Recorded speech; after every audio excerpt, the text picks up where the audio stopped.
এর বয়স মাত্র 6 মাস 3 দিন। সেই কন্যা শিশুটিকেই গলা হয়ে নিজের সন্তানকে খুন, এটাও কি সম্ভব? নিজের 6 মাসের কন্যাকে খুনের অভিযোগে গ্রেফতার মা। আলিপুরদুয়ারের এই ঘটনায় ব্যাপক চাঞ্চল্য ছড়িয়েছে। মেয়ের বয়স মাত্র 6 মাস 3 দিন। সেই কন্যা শিশুটিকেই গলা টিপে খুন করলেন মা। অভিযোগ এমনই। ঘটনায় তীব্র চাঞ্চল্য ছড়িয়েছে আলিপুরদুয়ারের দক্ষিণ চেঁচাখাতা এলাকায়।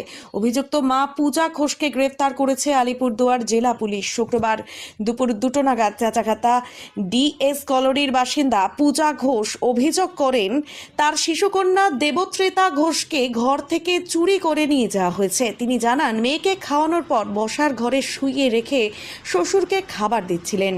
কিছুক্ষণ পর ঘরে ফিরে দেখেন শিশু নেই। চিৎকার শুনে ছুটে আসে প্রতিবেশী। শুরু হয় চিরুনি তল্লাশি, খবর যায় থানায়। ঘটনার খবর পেয়ে আলিপুরদুয়ারের এসডিপিও শ্রীনিবাস এমপির নেতৃত্বে বিশাল পুলিশ বাহিনী ঘটনাস্থলে পৌঁছয়। জেলার বিভিন্ন প্রান্তে